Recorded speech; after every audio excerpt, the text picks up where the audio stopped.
संबंधों में अपनापन चाहिए। जब कोई रिलेशन चल रहा हो, जब कोई लव लाइफ की बात हो, रिलेशनशिप की बात हो, मैरिज लाइफ की बात हो, उसमें तो बहुत बहुत अपनापन लगता है। दो चीजें कहां लगती हैं? दो जिस्म एक जान दिखते हैं, पर अगर कोई छोड़कर चला जाए तो ये कैसे कहा जाए कि जिस्म गया या जान? व्यक्ति हवाक रह जाता है, अवाक रह जाता है और सब खत्म सा लगता है।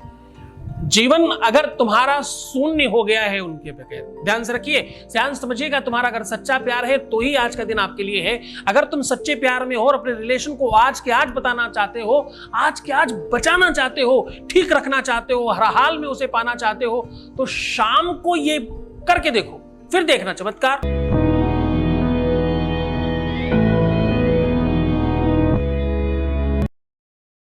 हर बार एक नई बात।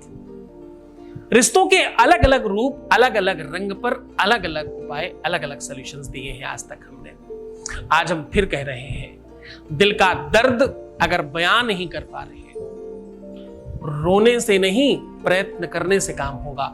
तुम्हारा रिश्ता यदि तुम्हें रुला रहा है, तुम्हारा रिश्ता तुम्हें डिप्रेस्ड कर रहा है, तुम्हारा प्यार तुम्हें परेशान कर रहा है, तुम्हारा प्यार तुम्हें जीने नहीं दे रहा है, तुम्हारा प्यार तुम्हें सोने नहीं दे रहा है, तुम्हारा प्यार तुम्हें कुछ नहीं करने दे रहा, अब तुम तुम्हारे प्यार के वशीभूत होकर के अपना सर्वनाश कर रहे हो, तो रुक जाओ।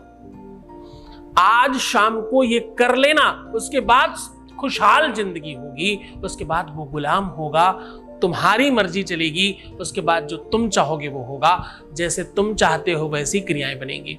एक बात ध्यान रखना, ये सब मनोयोग है, ये सारा का सारा संयोग है, ये सारा का सारा समयोग है, ये सारा का सारा वियोग से संयोग तक की यात्रा है।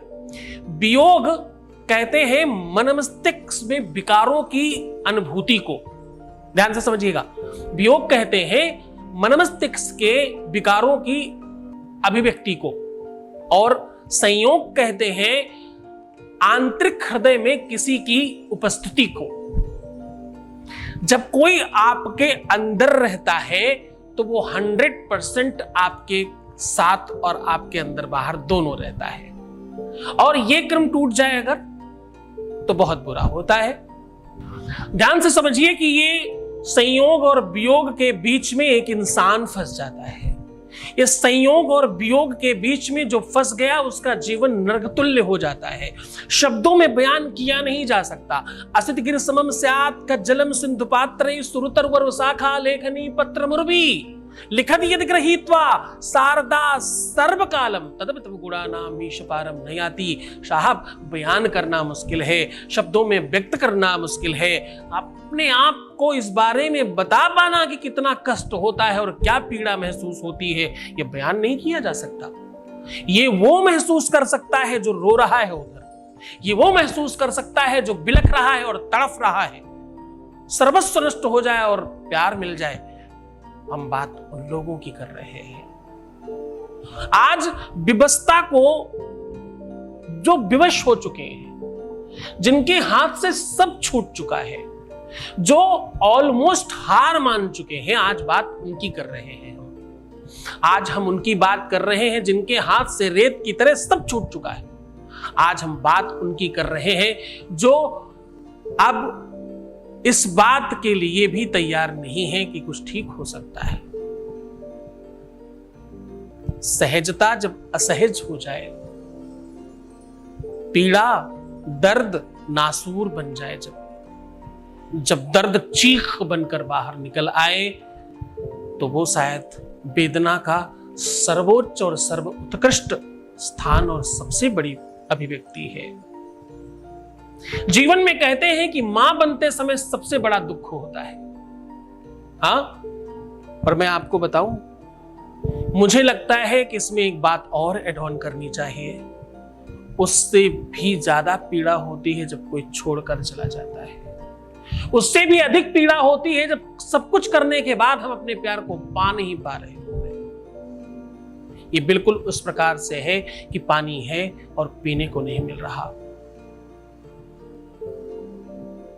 क्षुधा पिपाशा अभिज्ञान मुक्ति सदा स्वकालम तब भूमि दोषम यत् काल कार्यम तब भूमि दोषम निकाय यत्साम्यक काल दोषम। साहब, ये वो दोष है जिस प्रकार से भूमि पर पड़ा हुआ जल भूमि के अंदर से निकालकर शैतल्यता और स्वच्छ और निर्मलता का सूचक है, वहीं भूमि के ऊपर पड़ा हुआ जल निर्मलता नहीं, दोषपूर्ण का दूषक है, उसका सूचक है। गंदा है, खराब है, कीचड़ में है और ये तो पीने लायक नहीं है। उसी जमीन के अंदर से खींचकर निकाला जाए, वो शुद्ध है, विशुद्ध है, सात्विक है, बेहतरीन है, निर्मल है और जाने क्या क्या, वही जल अगर जमीन के ऊपर पड़ा हो तो सब खराब है। आज रात्रि में सोते समय ये करके तो देखो, फिर चमत्कार देखना, फिर वो बात देखना कि क्या से क्या हो जाएगा।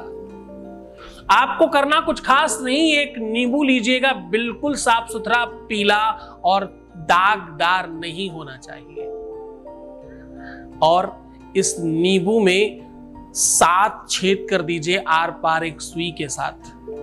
हर छेद को करते समय उसका नाम लेकर के बोलना, ताकि खटास खत्म हो तुम्हारे प्यार की, ताकि तुम्हारे प्यार से दोष समाप्त हो, ताकि तुम्हारे प्यार के मन से, दिमाग से, बुद्धि से बुरी चीजें समाप्त हो जाएं। उसका नाम लेकर के बोलना, मम वशम कुरु कुरु स्वाहा, मम वशम कुरु कुरु, उसका नाम लो और बोलो मम वशम कुरु कुरु स्वाहा। ऐसा 7 बार सुई को चुभा करके उस सुई को तो उसी समय बाहर कहीं फेंक देना और इस नींबू को अपने तकिए के नीचे रख करके सो जाना। जब सुबह उठना तो सबसे पहला एक काम करना, इस नींबू को उसी जगह से काटने की कोशिश करना जहां पर आपने छेद किए थे। अगर जरा बहुत भी कुछ अस्त व्यस्त लगता है तो आप समझना शक्तियों का प्रभाव बहुत तेजी से शुरू हो गया है, कम दिखाई पड़ता है कुछ उसमें, तो आप मानना कि अभी थोड़ा समय लगने वाला है, परंतु काम तुम्हारा होगा डेफिनेटली, संदेह नहीं। दोनों को अपने ऊपर से उतार कर कहीं दूर फेंक देना। फेंकते ही ये दोनों के दोनों आपस में जाकर के जुड़ जाएंगे और जैसे ही ये जुड़ेंगे तुम्हारा काम हो जाएगा। शक्तियों का प्रभाव है, जुड़ेंगे डेफिनेटली, इसमें संदेह नहीं करना। अलग अलग फेंकना, ये एक हो जाएंगे। ये एक ऐसे राक्षस का वरदान है इस उपाय में, जिसको फाड़ कर फेंका जाता था और वो जुड़ जाया करता था। ये कहानी हम फिर कभी बताएंगे आपको। ये उपाय तुम करो, तुम्हारे जीवन में चीजें ठीक होंगी। जैसे ही ये नींबू जुड़ेगा आपका काम तत्काल हो जाएगा। बहुत मन से, बहुत श्रद्धा से, बहुत विश्वास के साथ करना, फिर देखना तुम्हारे जीवन में परिवर्तन आएगा और तुम ठीक हो जाओगे। तुम्हारी सब चीजें बेहतर होंगी। तुम मुस्कुराओ ना भाई, हंस के दिखाओ, अच्छे रहने की कोशिश करो, सुंदर बनो और हर आधे घंटे में प्रणाम करके पानी कर पीना, यानी जल देवता को मुंह में रख करके अपने आप को जूठा करते जाओ बार बार। देखना अंदर जाकर के कितनी सारी चीजें ठीक होंगी। तुम खुश हो जाओ, तुम्हारी हर एक चीजें ठीक होने वाली है। जितना हो सके अपने आप को विशुद्ध रखने की कोशिश करना। कार्मिक अकाउंट विशुद्ध करो और ठीक करो। तुम्हारा जीवन में कोई बाल बांका नहीं कर सकता। मैं हूं तुम्हारे साथ। अपना ख्याल रखिएगा। ओम नमः शिवाय।